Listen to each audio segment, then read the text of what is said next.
Today, we'll see viewing and inspecting the data in Pandas DataFrame. For example, in Pandas DataFrame, lot of columns are there, lot of rows are there. How do I know how many rows are there? How many columns are there? What are the name of the columns? What are the data types of the column? I want to just know the information about the entire data frame. What is the length of the data frame? What is the shape of the data frame? What is the size of the data frame? To know all these details, I have to go through, the viewing and inspecting of the data. We can view the data from the data frame. In data frame, we have predefined method and attribute which helps to view the data. For example, the first one is df.info. If I only call the predefined method called info on top of any data frame, then it will display information about data frame. We'll see everything in practical. Okay. Then let's data frame. You want to see, if you want to get a number of rows, how many number of rows present in a data frame, then I have to write left a predefined function inside that I have to pass the data frame. And I have to check total column name. What are the different column, total column, every column name I have to find out. Then I have to write df.columns. Similarly, get the total number of columns. I want to check whether 10 columns are there or 15 columns are there or 20 columns are there. The count of the column. Then I have to write length of df.columns. Similarly, get the number of rows and columns. df.set. Okay, get the total number of rows. Or another way to find out the number of rows, that is df.shape of 0. Similarly, to get the number of columns, df.shape of 1. That is index 1 I have to pass. Get the number of elements. Total how many number of elements present in that data frame. df.size. Similarly, I have to find the top 5 rows, first 5 rows of the data frame, df.head. Similarly, last 5 rows of the data frame, df.tail. Okay, so this is also customized. Instead of, if I were passing any parameter inside head and tail, then by default it will give me top 5 or bottom 5. I mean first 5 rows or last 5 rows. If I pass the number, let's say n, first n number of rows. For example, so n I pass 10. Then df.head of 10 means first 10 row it will give. df.tail of 20 means last 20 row or 20 records it will give. Okay. Then sample, slice. Okay. In sample also, either I can pass any, value, or I can give the default value saying that I will not pass anything, so that you will give me sample single rows of column. Okay. Get sample single row and column.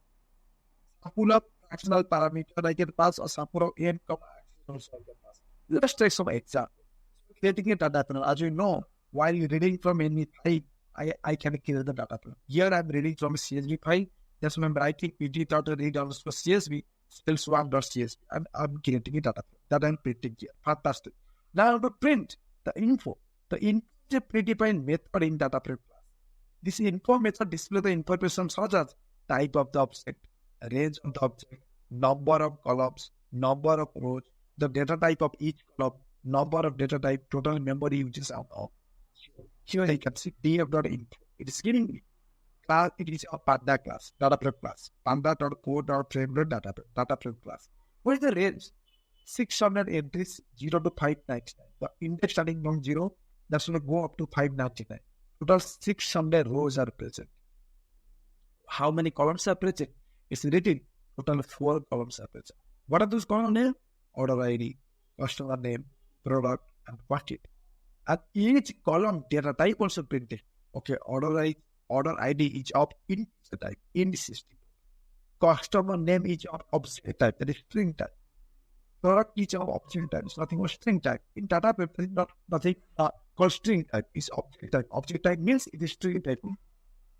Quantity is called integer 64. Again, it is an integer. Okay. Similarly, I have to find the length of the data. When pass any length of the data frame, it will give me 600. That means the alien is a predefined function in Python. By using alien, we can find the number of row of data frame. So to set the number of row, only number of row, I can use alien of data frame. Or else I can write df.info. It says everything you will give. Not only number of row, it will give me number of column, number of row, column name, column data type, what is the range of the index, everything you will give. Okay. Fine. Now, hello. Print DFR column, you can see it is giving each and every column name, order ID, customer name, product, quantity, and all. Okay. The length of df column. The length is a predefined function in Python. Column is a predefined variable in data frame. Length of df column display the number of columns in data frame. Okay. Here you can see. I have to check how many number of columns are present. So I have to pass df columns inside the len predefined function. Then it is giving me 4 columns. You cross check 4 columns are there or not? Yes. Order ID, customer name, product, quantity. 4 columns are there. Fine. Now save. So by using save, I can get at a time the number of row and number of columns. Okay. If I type df.set, you can see I'm creating the data frame. On top of the data frame, I'm calling df.set. So it is giving me number of rows and columns in data frame. 600 rows, 4 columns, which I have already find out before separate. Here only number of columns separate. Here number of rows separate. 600, right? Is good. If I have to find out all at a time, then I have to call df.set so that it is giving me number of rows and number of columns. That is 600 columns. Fine. Now, by using save of in 0 also, I can get only number of rows. df.save of 0, it is giving number of rows. Similarly, if I write df.save of 1, it is giving me number of columns, which is 4. Why? Because if you pass df.save, you can see 2 different values, 600, 4. If comma is nothing but index of 0. Comma is nothing but index of 1. So if I call df.save of 0, so that means I want to know how many number of rows are present. If I call df.save of 1, that means I have to know how many columns are present in that data frame. Are you getting my point, guys? Clear? Any doubt so far so good? Any doubt till this point? Please let me know. So far so good? Fine. Fantastic. Now, I have to find out how many total number of elements present in that data. For that, it's giving a predefined attribute called size. Okay, if I use this variable like df.size, then it is giving me 2400. So please prove it. Yes. So we know how many number of rows are there, 600. How many number of columns are there, 4. 600 into 4. So 2400 now. So that's what is giving. df.size is nothing but 2400. Make it note. Size is equal to number of row into number of column. Size is equal to row count into column count. And we know row count is 600, column count is 4. So 600 is 4. 600 into 4 is nothing but 2400. Okay, clear, guys? Now, similarly, there's another way to check whether whatever I have get the output 2400 is correct or not. Now, df.save of 0. What is telling? It's giving me number of rows. df.save of 1. It's giving me number of columns. Well, multiply both df.save of 0 into df.save of 1. So it is giving me 2400, which is nothing but df.size, nothing but the total number of elements present in that data frame. Now, head, as we discussed, if I call head, it will give me first 5 rows, right? Head is a predefined method in the data frame. This method display initial 5 rows of the data. Fine, you can see 5 rows. 1, 2, 3, 4, 5. In starting from 0 and ending with 4. Similarly, if we call 10, it's giving me the last 5 rows. Last cycle. The total was 600. That's why index ended at 599. You can see 595, 596, 597, 598, 590. It's proved that it's printing the last 5 rows. Because based on the index, you can get it, right? Index starting from 0. So last 5 rows means 0, 1, 2, 3, 4. Last 5 rows means 599, 598, 597, 596, 590. So now, I have to pass the number of rows to print explicitly here, head of A. So it's over here I'm passing 20. df.head of 20. So let's give it printing me past 20 rows. See, index started from 0, ended to 90. Right? Because past 20. Similarly, n is equal to, instead of only directly you can pass 20 or maybe n is equal to 20. Both are the same. Okay, you can pass it. First 20 will skip. Similarly, tail also. D after tail of 20. So last 20 row, that's starting from 580 up to 599. So instead of just passing only 20, I can pass n is equal to 20 also. So same thing. D after tail, n is equal to 20. So it's also printing last 20 row, starting from 580 up to 599. So guys, till this point, any doubt? Till this point, any doubt, guys?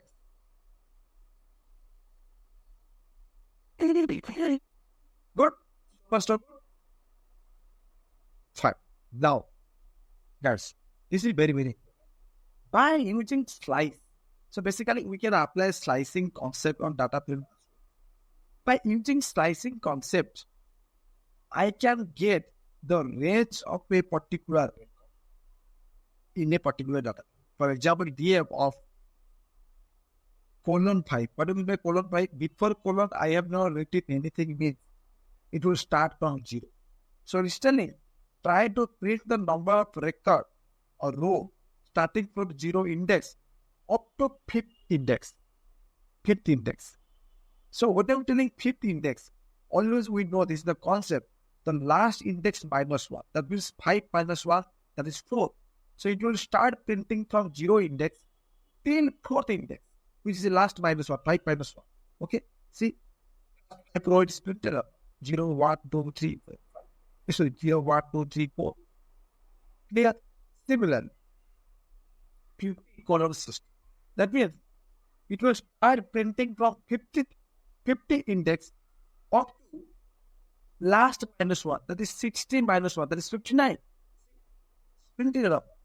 Starting from 50 index up to 60 minus 1. That is 59 index. 50, 51, 52, 53, 54, 55, 56, 57, 58, 59. Very simple. This thing we have already seen in the list. Okay. Slicing operator, right? In the data structure, Python data structure. Not only list in, not say list, right? Now here, 100 to 1. I think from 100 index, go up to 120 minus 1, that's 119. 119. Okay, so the corresponding record or rows is getting printed on the 4 columns as you have seen this. Now, sample. Sample is a method in dataset class. This method select rows or columns randomly. It's called as random sampling. By default, one row is returned random. For example, I am creating a data frame by reading from a CSV file. Now, printing DF sample. So it just randomly pick any row, one row by default. Okay, and giving you the output. We can even select number of row or column by any parameter sample. For example, if I'm not passing anything, it's giving me one row. If I write n is equal to 3, that means I want to randomly 3 record or 3 row out of the data set. That's what you can see randomly, right? So it is from 48, 51, 248 speaking. If you roll one more time, it may change. Obviously, it will change. Okay, it will roll another time, third time, it will give a different. Again, different record it will pick from the data set. It's a random sample. It's picking the record randomly. Clear, guys? Now here, I'm picking randomly 5 record. It is for 5, so 5 details. Random. We don't have control over this, which record it will pick from which index number. No, we don't have control over that. We can even select number of rows or column by using fractional parameter in sample. So, fraction, that is 1, means 100% data. Fraction 0.5 means 50% data. 0.75 means 78% data. 0.25 means 48% data. For example, passing DF sample of fraction is equal to 1. That means 100% data. 600 all the row, all the column space. Fantastic. We are printing fraction of 0.5. So 50% of data. Total 600 rows are there. 50% 300 rows will pick. You can see 300. Obviously, all column will pick 300 into 4. Right? Total. And all the random will pick. Not in the sequential order like 0, 1, 2, 3, 4 up to 300. No. Right? Similarly, So it's 0.25. 0.25, that means 25% of data. And 150 rows. Very simple, guys. Just to practice perfect. Go through the video once again, pause it, write in the code, get the output, and try to compare whether same output you are getting up. Okay. Similarly, maximum is 0.75. It's like 75%. 450 rows into 4. Why? Because 450, we were talking 600 rows. 75% of 600 rows is nothing but 450. That's why it's big 450. And obviously, all combination. Now, I'm not passing here the only number of rows. I'm also trying to control the number of columns. For that, if I'm not passing anything, that is axis equal to means accessing row. Suppose A is equal to 2, axis equal means accessing 2 rows from data random. A is equal to 3, axis equal to 0 means accessing 3 rows randomly from the data. If instead of 0, if I pass axis is equal to 1, it means accessing columns. Suppose A is equal to 2, axis 1 means accessing 2 columns randomly from the data. Suppose A is equal to 3, axis is equal to 1 means accessing 3 columns randomly from the data. Let's take the example, see the example. Okay. Here I'm passing D plus sample N is equal to 2, axis is equal to 0. So any 2 axis is equal to 2 words. 115, 40. So from the index 115, 150, and 49 index in pick the record and split it. Now, N is equal to 3, axis is equal to 3 record to pick. Okay. Similarly, instead of 0, if I pass N is equal to 2, axis is 1. So any 2 column randomly it will pick. And so it's all the row. Here I am not controlling the row. So 600 row present, but not the columns present. Only 2 columns present. Who is the 2 column? Last 2 column, middle 2 column, or last 2 column? We don't have control over that. Random it will pick. Okay. Similarly, here is equal to 3, actually equal to 1. So 3 means 3 column it will pick random. Right? Actually equal to 1 as I'm giving. Correct? Give me a point. So first of all, it's very simple, guys. Just go through the video once again. Pause it. Open your Jupyter notebook or Google Colab. Try to write down the code and whatever the output you are getting, try to match it. Then you will get confidence in that yes, you are in the right track and you are doing the coding successfully right. Okay, guys. Yeah, that's all. So with this, we have completed the viewing and inspecting the data from the Pandas data. Okay, so guys, if you have not subscribed the channel, please subscribe the channel so that you will get the notification regarding all the latest uploaded video. Okay, because I'm going forward and planning to upload the video on machine learning, deep learning, neural network, NLP, OpenCV, that is computer vision, and generative AI as well. And even if product-based company internal question, Python question, Pandas, NumPy question, and DS data structure are going to question. Okay, thank you so much. Have a nice day.